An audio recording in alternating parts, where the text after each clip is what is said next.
All right, welcome back everyone. This is the review video part 2. So let's keep going, shall we?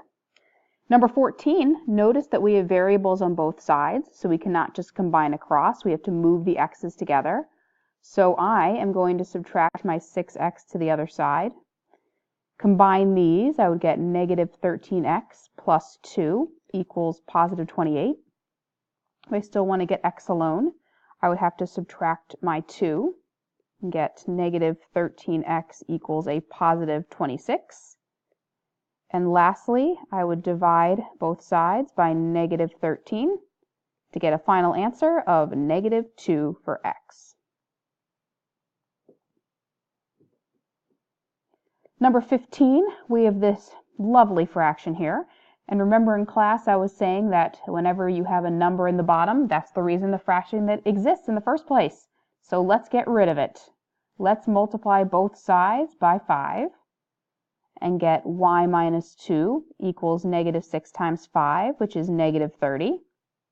To get y completely alone, I would need to add 2 to both sides. And so I'd have y equals negative 28. All right, moving on to number 16.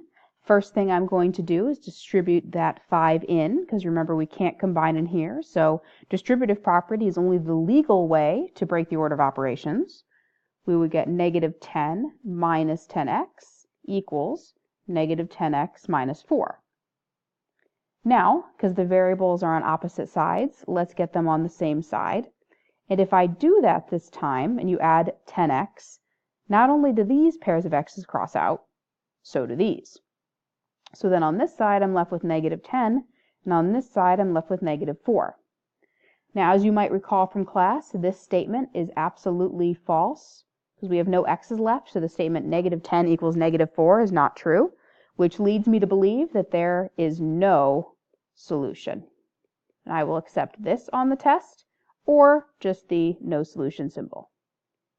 So that really means that I could plug in anything I want for x, and this side of the equation will never equal this side of the equation. Number 17. Looks like we definitely have some distributive property to do on both sides and some combining like terms. So we'd get 2x minus 16 plus 6 equals 5x plus 10 minus 3x minus 20. On this side of the equation, we can combine these like terms, and on the other side of the equation, we can combine these and combine these. So, if I look at the left side, we would have 2x, negative 16 plus 6 is minus 10, equals 5x minus 3x is 2x, 10 minus 20 is negative 10. Now some of you might notice right here that both sides of the equation are the same. But if you don't notice that and you go through the process of subtracting your two x's, just like the last problem, your x's completely cross out, but this time we're left with negative 10 equals negative 10, which is really saying that the number is equal to itself, which is always a true statement. And so when I always have a true statement, that leads me to the answer of either all real solutions, or just the symbol, that double barred R. And again, what that really means symbolically is that I could plug in any x I want on both sides, and this side will always equal this side, no matter what x that I pick.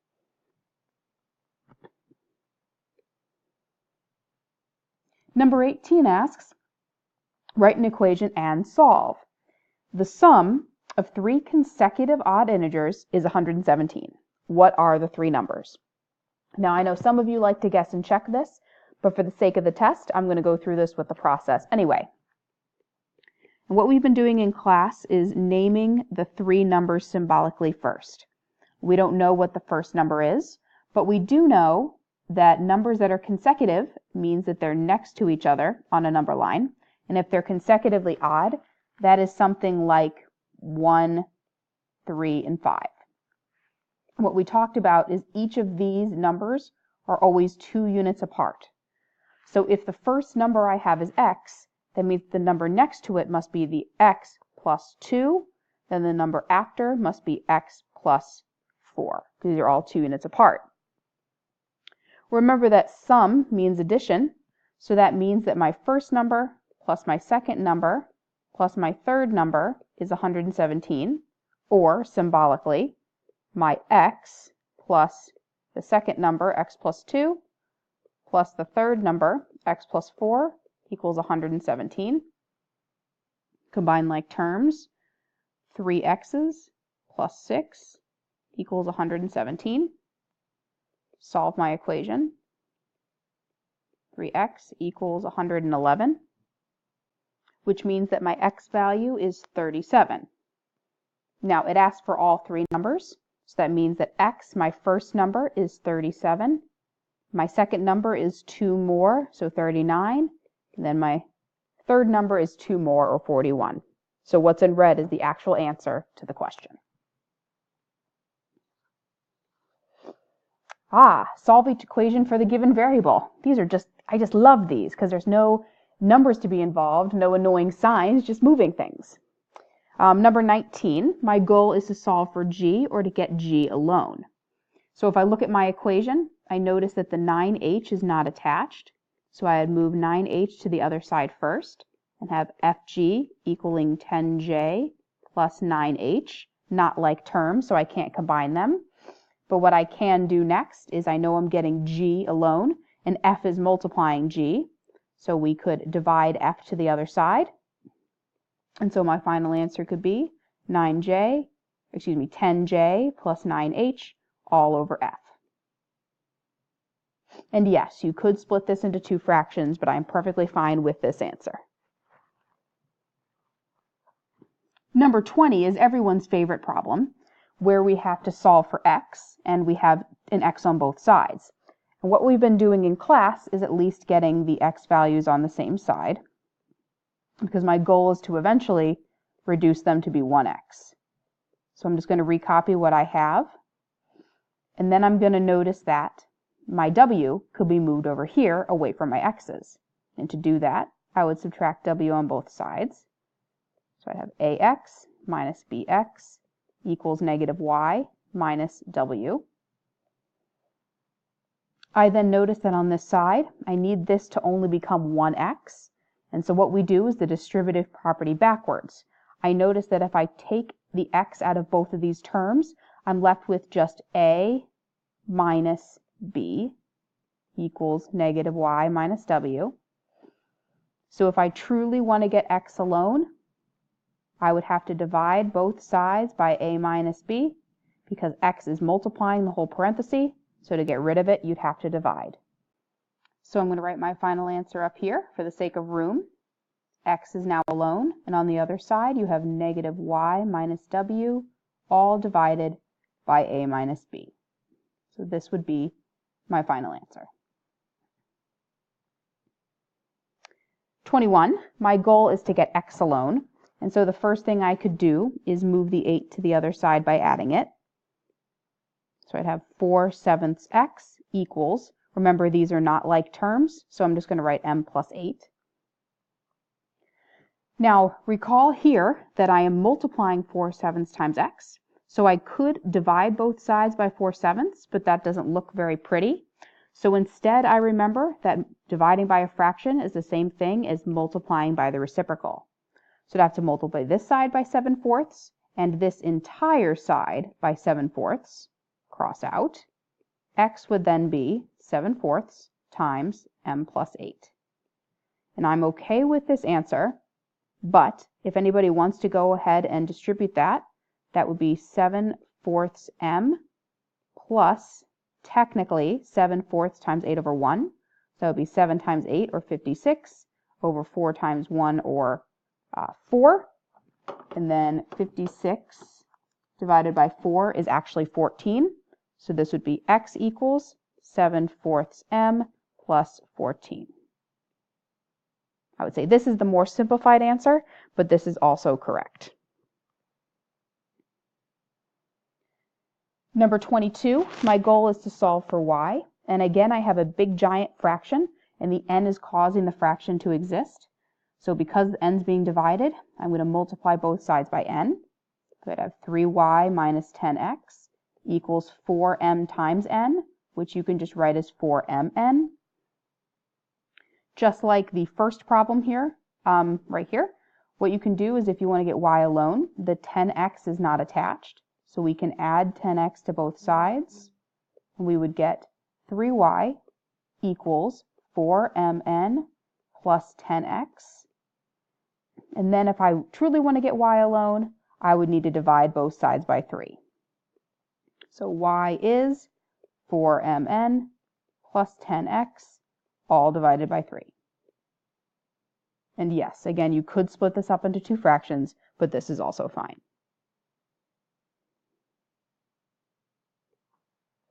Word problems.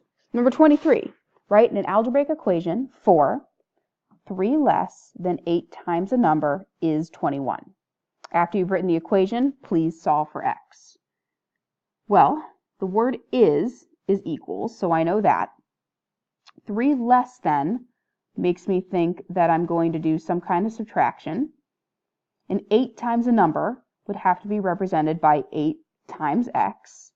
3 less than 8 times the number. So that means that the number comes first, and then I'm subtracting 3, and that equals 21. So this would be my equation, but if I asked you to keep solving it, which I do, you would add 3 to both sides. So you get 8x equaling 24. And if you divided by 8, my answer for x would really be positive 3. 24, which reminds me of a question from your quiz. Write an equation for 5/6 of a number is 2/3. So 5/6 of means multiply. So times a number is equals 2/3.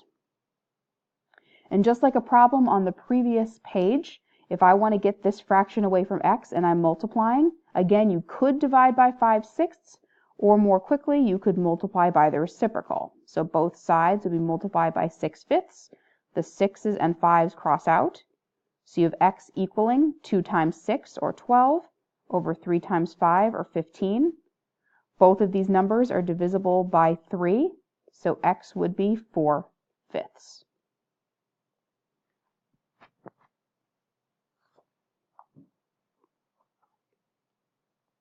Moving along to absolute value, we are not at equations yet. We are again talking about expressions, which means we are just plugging these in and simplifying. So let me start there. X is 3 minus 4 plus the absolute value of -5 minus z, which is 7. Order of operation tells us that we should simplify within the bars first. So we'd have the absolute value of 3 minus 4, or -1, plus the absolute value of -5 minus 7, which is -12. The absolute value of -1, distance is always positive, so it's a +1, plus the absolute value of -12 is a +12. So my final answer simplified is +13. Number 26, remember these numbers in front are multiplying in the end. So we have 2 times the absolute value of -5 minus 3 plus 3 times the absolute value of 4 minus y, which is -5. So if I focus inside the absolute value bars first, this becomes a plus. So we'd have 2 times the absolute value of -8 plus 3 times the absolute value of 4 plus 5, or 9. Let's stick with the absolute value bars next. The absolute value of -8 is +8, and that's being multiplied by 2, plus the absolute value of +9 is still a distance, so it's still +9, times 3. Order of operations, multiplication first. So 16 plus 27, my final answer would be a +43. So again, guys, I'm going to pause because I'm running out of time on this video. Please join me on video number 3 to continue the review. Thank you.